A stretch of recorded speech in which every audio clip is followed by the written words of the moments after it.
네, 귀한 찬양 감사합니다. 하나님께서 영광 받아주셨는 줄 믿습니다. 날씨가 많이 춥습니다. 제가 아침에 이제 교회에 나오려고 차에 탔더니 영하 6도를 기록하고 있더라고요. 그래서 이제 시동을 걸고 이제 출발 전에 기다리고 있는데 너무 추운데 옆에 이제 제가 가져다 놓은 담요를 보는데 그 담요 하나에 너무 감사하더라고요. 이 담요를 정말 그냥 쓰잘데기 없는 물건 같은 이 담요가 그 추위에 떨고 있는 저에게 너무 큰 기쁨이 되더라고요. 그래서 여러분들도 2016년 이제 한 해가 다 가고 추운 겨울 12월이지만 주 안에서 따뜻한 12월 보내시기를 주님의 이름으로 축복합니다. 또 옆에 분에게 인사하시죠. 우리 따뜻한 12월 보내시죠.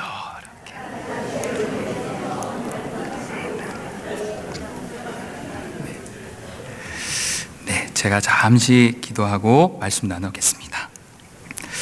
하나님, 오늘도 부족한 종을 거룩한 주의 강단에 세워주셔서 주의 말씀을 선포할 수 있게 하신 주님의 특권을 주심에 감사합니다. 아버지, 제가 주님의 말씀을 잘 대화할 수 있는 귀한 자리가 되게 하시고 우리 성도님들 하나님의 말씀 잘 받아 누릴 수 있는 그 풍성한 삶을 허락하여 주시길 소망합니다. 예수님의 이름으로 기도합니다. 아멘.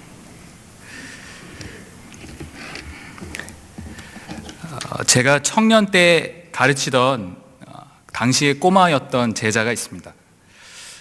이제는 20대 중반의 회사원이 되어서 그 제자와 이제는 뭐 나이 차도 많이 나지 않고 같이 늙어가고 있는 처지인데요. 그 친구는 세상이 너무 좋아서 하나님을 떠나서 교회에 다니고 있지 않습니다.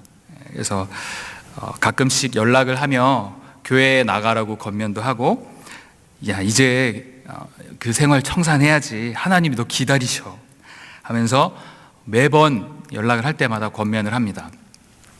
하지만 그 친구는 단 한 번도 선생님 그만 좀 하세요, 귀찮아요, 아주 교회 안 가요 라고 말한 적이 없고, 네 선생님 가야죠, 가겠습니다, 네 갈 거예요, 너 간다 그랬다, 그러면 이번 주에 꼭 교회 가서 교회 갔다 온 후에 나한테 보고해, 이러면 예 가야죠, 갔다 올게요, 보고하겠습니다 해놓고 지금껏 4년이 넘는 시간 동안 단 한 번도 교회 간 적이 없습니다.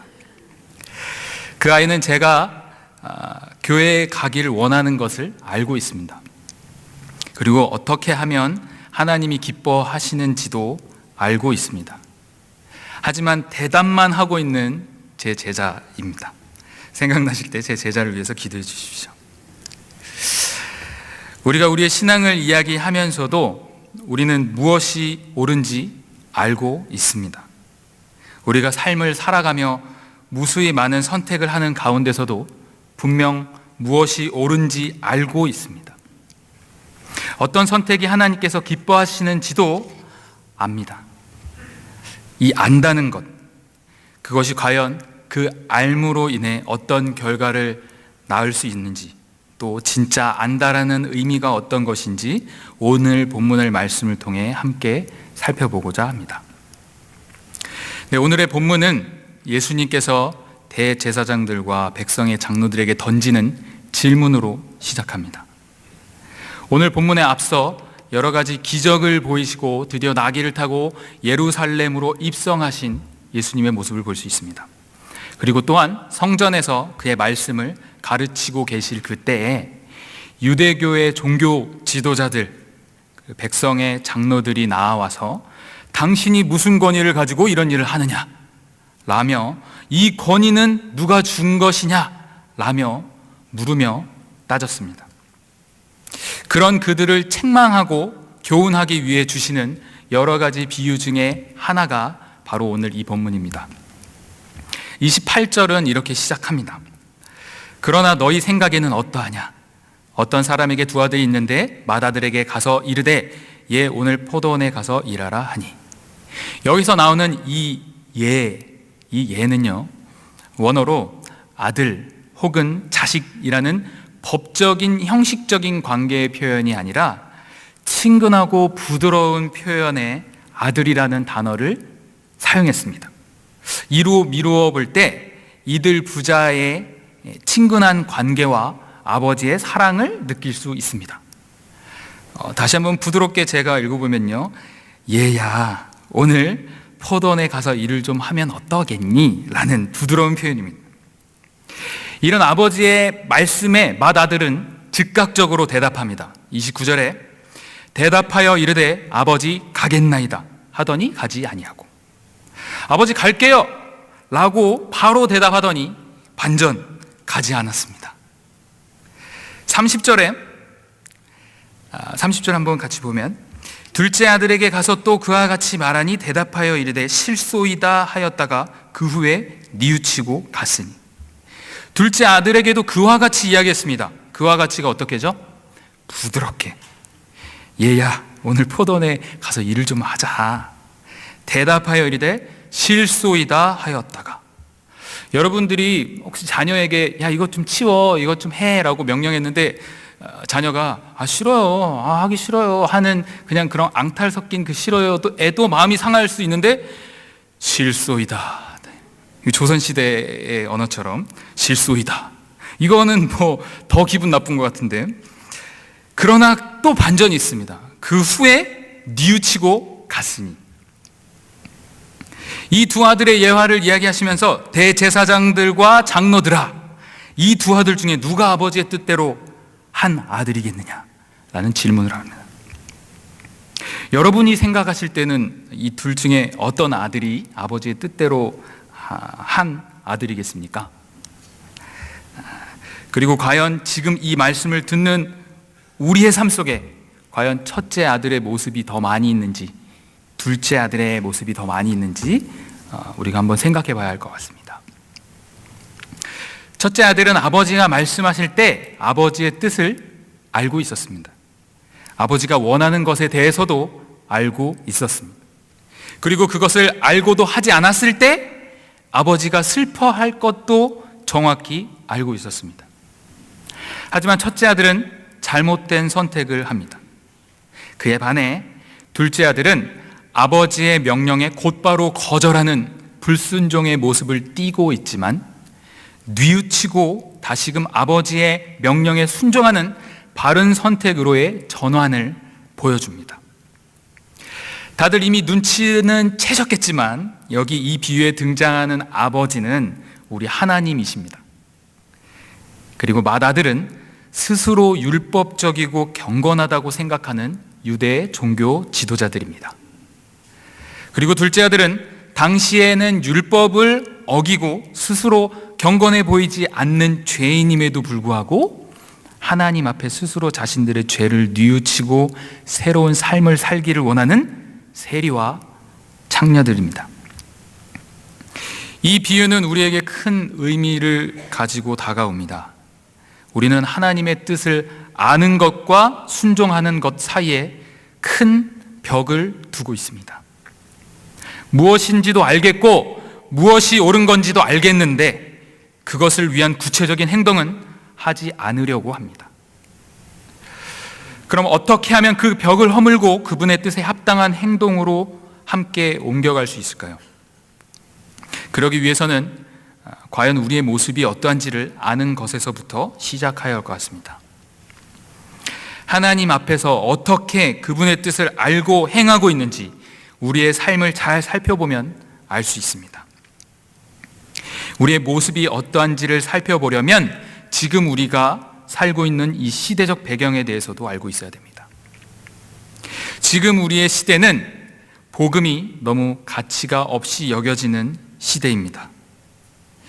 긴 과거의 시간 속에 목숨을 걸고 지켜낸 교회와 하나님의 말씀, 지금은 너무 흔하여서 언제든 읽고 또 구할 수 있습니다. 일주일에 수만 편의 설교가 쏟아져 나오고 전국에 편의점 수보다 많은 교회가 있고 신앙 서적도 성경도 언제든 읽고 구할 수 있습니다. 이렇게 영적으로 풍족한 시대를 살아가지만 그만큼의 우리의 영적인 실력이 쌓아졌는지에 대해서는 의문입니다. 세속적이고 자기중심적이고 실용적인 지금의 이 세대가 사는 이 시대, 특히 예배에 대한 우리의 모습이 너무도 형식적으로 드려지는 것은 큰 위험한 요소라고 생각합니다.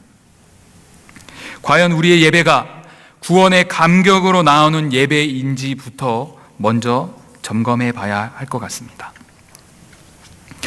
오늘도 우리는 여러 번의 예배를 드렸습니다. 여러 번의 신앙 고백을 하였습니다. 이 사도신경의 내용들이 다 나의 신앙의 고백으로 드려지고 있는가에 대한 깊은 숙고가 필요합니다. 신앙 고백의 내용은 다 알고 있습니다. 그 신앙 고백이 예배 전에 드리는 순서의 하나인지 아니면 열려라 참깨 같은 예배 시작을 알리는 신호인지 우리는 그렇게 여겨서는 절대 안 될 것입니다. 일명 좋은 설교, 자신의 귀를 만족시킬 만한 설교를 찾아 듣고 다니지만 가정이나 일터에서 일상 가운데에서 그리스도를 고백조차 못하는 모습들이 많이 있습니다.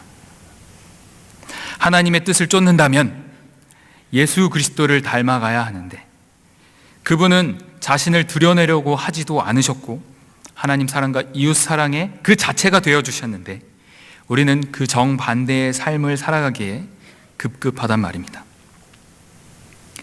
그런 이 시대를 바울이 뭐라고 하는지를 한번 살펴봤으면 좋겠습니다. 디모데후서 3장 1절에서 5절 말씀 함께 읽었으면 좋겠습니다. 시작.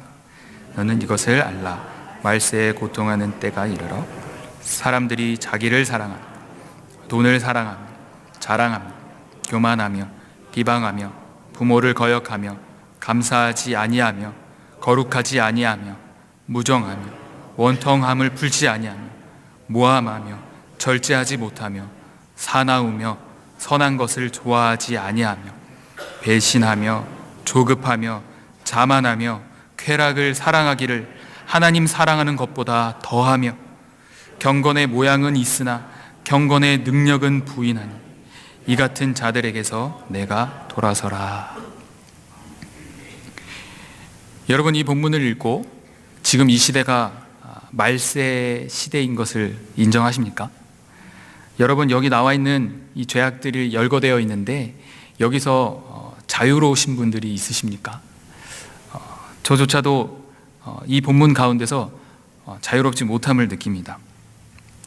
하나님보다 자기를 더 사랑하는 것, 돈을 더 사랑하는 것, 쾌락을 사랑하는 것, 그 가진 것을 자랑하고 교만하고 비방하며 부모를 거역하며 감사하지 아니하는, 거룩하지 아니하는 등등등 너무도 많은 이 죄악들이 지금의 이 시대 가운데 제 삶 가운데 일어나고 있다는 겁니다.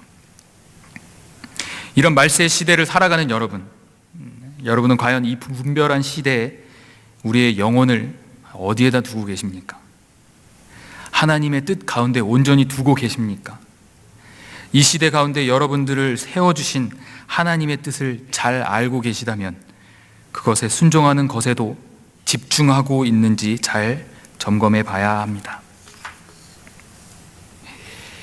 우리 에스겔 본문을 한 번 더 살펴볼 텐데요. 에스겔 33장 31절 32절 말씀입니다. 함께 읽었으면 좋겠습니다. 시작. 백성이 모이는 것 같이 내게 나아오. 내 백성처럼 내 앞에 앉아서 내 말을 들으나 그대로 행하지 아니하니 이는 그 입으로는 사랑을 나타내어도 마음으로는 이익을 따름이라. 그들은 내가 고운 음성으로 사랑의 노래를 하며 음악을 잘하는 자 같이 여겼나니 내 말을 듣고도 행하지 아니하거니와. 아멘. 하나님께서 에스겔 선지자를 사용하셔서 하나님의 말씀을 전하게 하셨습니다. 백성이 모이는 것 같이 내게 나왔다. 내 백성처럼 네 앞에 앉아서, 하나님 백성처럼 에스겔 앞에 앉아서 에스겔 말을 들으나 그대로 행하지 아니하니 그 입으로는 사랑을 나타내어도 마음으로는 이익을 따름이라. 그들은 내가 고운 음성으로 사랑의 노래를 하며 음악을 잘하는 자 같이 여겼나니 내 말을 듣고도 행하지 아니하거니와. 우리가 하나님 앞에 하나님 사랑합니다, 주님께서 말씀하시면 내가 나아가고 주님께서 멈추라 하면 내가 멈추겠습니다, 교회에 나와서 늘 찬양하면서 주님께 그런 마음으로 고백을 드리지만 실상은, 내 일상은 주님의 뜻 가운데 행하여지지 않고 있습니다. 내가 원하는 대로, 내가 마음대로, 내가 하고 싶은 대로, 내가 가고 싶을 때 가고, 내가 멈추고 싶을 때 멈추고, 주님 사랑한다고 고백하지만, 주님의 사랑을 노래 불러드리지만, 내 악기와 모든 것을 사용해서 주님을 찬양하고 높여드리지만 하나님의 뜻 가운데에는 나아가지 않는다는 것. 사랑을 나타내어도 마음으로는 내 이익을 따르고 있다는 것. 계산적이며 내가 죽어도 손해는 못 본다, 감히 나를 하는 그런 교만한 마음들이 우리 안에 있다는 겁니다. 우리의 예배 드리는 마음 자세에 과연 어떤 결여가 있는지에 대해서 여러분 스스로 하나님께 한번 묻는 시간이 됐으면 좋겠습니다. 성경을 백독을 하던, 찬송가 1장부터 끝장까지 다 외우던, 행함이 따르지 않는 믿음은 죽은 것인 것처럼 순종이 따르지 않는 하나님에 대한 지식 또한 무가치합니다. 오늘 단 한 구절의 말씀을 대하더라도 그것을 말씀하신 이의 뜻을 따라 순종하며 실천하며 그 말씀대로 살아보고자 발버둥치며 고뇌하는 겸손이 여러분들에게 있다면, 받은 그 순간부터 거부감이 들고 내게 너무 가혹한 것 같아 모른 척하고 싶은 마음이 들지라도 둘째 아들처럼 뉘우치고 그분의 명령의 현장에 뚜벅뚜벅 순종의 꽃잎을 날리며 걸어가시는 여러분들 다 되시기를 주님의 이름으로 축복합니다. 우리 하나님은요, 명령을 해놓고 그분의 명령에 무조건 복종해. 그 복종은 당연한 거고, 그 복종 없어? 그럼 너는 파멸, 넌 멸망, 너는 아웃. 그렇게 우리를 대하시는 차가운 분, 무자비한 분이 아니십니다. 하나님은 우리에게 값없이 은혜를 베푸시는 전능자시며 창조주시며 구원자이십니다. 그분이 나로 말미암아 기쁨을 이기지 못하시며 나를 잠잠히 사랑하시며 나로 말미암아 즐거이 부르며 기뻐하시는 그런 분이십니다. 이런 분이시라는 겁니다. 그런 분이 여러분의 무서운 신이 아니라 여러분의 아버지가 되어주신답니다. 그런 분이 우리에게 말씀하십니다. 얘야, 내가 너를 사랑하는 것을 알아다오. 얘야, 그 사람 네가 먼저 용서해 주렴. 얘야, 추수할 일꾼이 부족해. 너가 나를 위해 그 복음의 일꾼이 되어주렴. 얘야, 너가 내 뜻을 잘 알고 있다면 제발이지 그렇게 살아다오. 그분의 친밀한 음성 가운데 그분을 알고 그분의 뜻을 알고 순종으로 대답하시는 여러분들이 다 되시기를 주님의 이름으로 부탁드립니다. 우리 함께 31절의 말씀도 함께 받들었으면 좋겠습니다. 31절 말씀 시작. 그들 중에 누가 아버지의 뜻대로 하였느냐? 이르되 둘째 아들이니이다. 예수께서 그들에게 이르시되 내가 진실로 너희에게 이르노니 세리들과 창녀들이 너희보다 먼저 하나님의 나라에 들어가리라. 이 구절에서 우리는 하나님의 자녀로서의 삶의 기준을 잘 제시해주고 있습니다. 둘째 아들은 아버지의 뜻을 제대로 알고 아버지의 뜻대로 행하는 자라고 여겨지고 있습니다. 그런 그들이 하나님 나라에 먼저 들어간다고 이야기합니다. 그들은 세리들과 창녀들이다. 그렇다면 과연 어떤 세리들과 창녀들인가? 그냥 단순히 직업이 세리고 직업이 창녀이면 하나님 나라에 먼저 들어가는가? 32절 말씀을 함께 봤으면 좋겠습니다. 시작. 요한이 의의 도로 너희에게 왔거늘 너희는 그를 믿지 아니하였으되 세리와 창녀는 믿었으며 너희는 이것을 보고도 끝내 뉘우쳐 믿지 아니하였도다. 아멘. 유대 종교 지도자들은 요한이 전한 복음의 말씀을, 복음의 메시지를 듣고 믿지 않았습니다. 그것을 듣고 뉘우쳐 믿은 그 세리들과 창녀들, 그 세리들과 창녀들이 너희보다 먼저 하나님 나라에 들어갈 거야. 세리와 창녀들은 지금 이 시대의 세무 공무원 혹은 성을 파는 직업 여성을 이야기하는 것이 아닙니다. 당시 시대 가운데 천민 계급의 사람들이었습니다. 거짓으로 세금을 속여 걷고 자신의 이득을 취하고 동족의 피를 빨아먹는 매국노라고 불리던 그 세리들, 그리고 자신의 순결과 자신의 성을 팔아 자신의 생계를 이어가던 그 창녀들, 그들은 죄인들로 소외받는 삶을 살고 있었습니다. 반면에 유대 종교 지도자들은 모든 율법을 자신들이 지켰다고 그 교만함 가운데 자신만만한 모습으로 삶을 살고 있었습니다.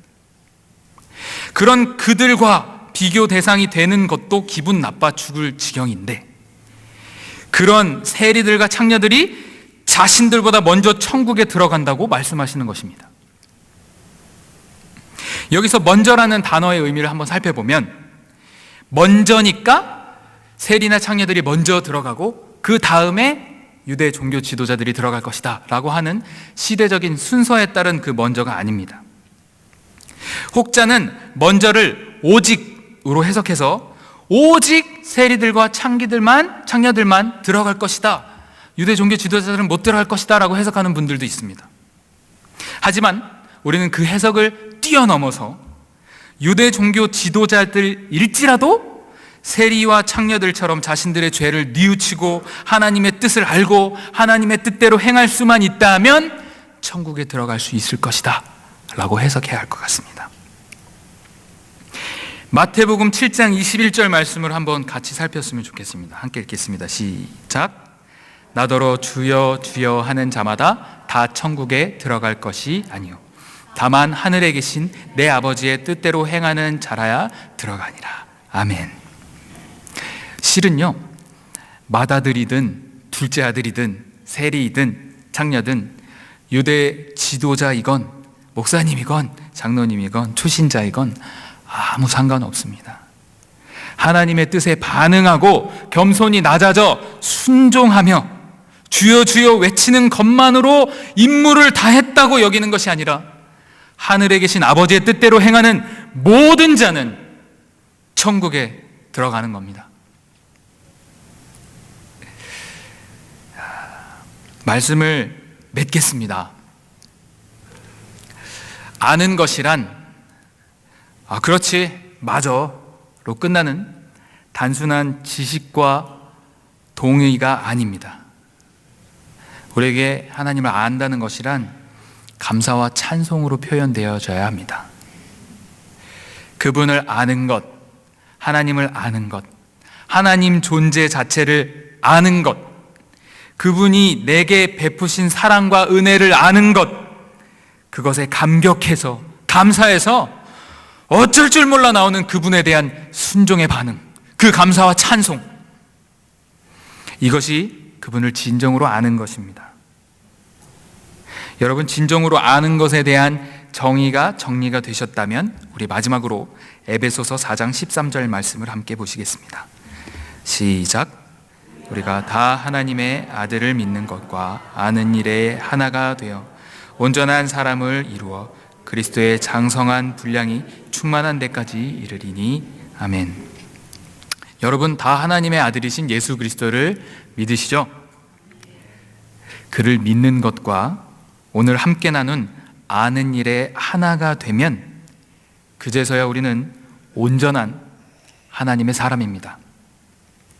지금의 온전치 못함은 그대로 두고 앞으로의 우리의 온전한 삶을 통해 그리스도의 장성한 분량이 충만한 데까지 이르게 될 줄 믿습니다. 여러분이 말씀 속에서, 예배 속에서 하나님의 뜻이 발견되는 그 순간이 하나님께 순종함으로 나아갈 수 있는 절호의 기회임을, 절호의 시간임을 기억하시고 경건한 자녀로 인정받고 그 아버지의 측량할 수 없는 사랑과 칭찬을 풍성하게 누리시며 살아가시는 여러분들이 다 되시기를 주님의 이름으로 축복하고 또 축복합니다. 아멘. 기도하겠습니다. 거룩하신 주님, 감사합니다. 우리가 주님을 믿지만 주님을 아는 일에 힘쓰지 못했음을 용서하여 주시옵소서.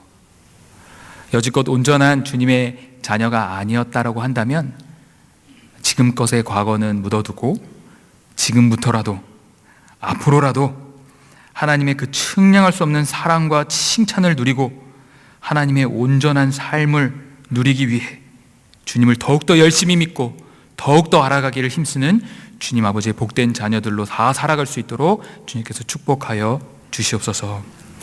주님, 2016년을 이 한 해를 돌아보았을 때 우리의 무지함과 우리의 부족함으로 2016년의 이 삶을 상처내고 그렇게 부족하게 살았음을 주님 앞에 고백합니다. 하지만 2016년을 살고 되돌아보았을 때 그 부족했던 그 상처났던 곳에 다 하나님의 은혜로 메꿔져 있음을 우리가 기억하고 또한 감사합니다. 하나님께서 은혜 주셨기에 2016년 은혜 가운데 잘 살았습니다. 주님 앞에 영광을 올려드리고 감사와 찬송을 올려드립니다. 앞으로 다가올 2017년에는 우리의 부족함들이 점점점 줄어들었으면 좋겠습니다. 그리하여 그리스도의 장성한 분량이 충만한 데까지 이르게 될 줄 믿고 우리가 주님을 더욱더 사랑하게 하여 주시옵소서. 오늘 이 시간 가운데 말씀 가운데 성령께서 역사하신 이 모든 은혜가 오늘 하루로 끝나는 것이 아니라 우리의 한 주간 또 삶을 살아내는 그 순간순간 그 골목골목마다 하나님께서 찾아와 주시고 그 은혜가 기억나게 하여 주셔서 주님 아버지의 복된 자녀로서 더욱더 멋진 삶으로 주님 앞에 영광 올려드릴 수 있는 아름다운 주의 자녀들로 다 살아갈 수 있도록 주님께서 은혜 위에 은혜를 더하여 주시옵소서. 감사합니다. 살아계신 예수 그리스도 존귀하신 이름으로 기도 올려드렸사옵나이다. 아멘.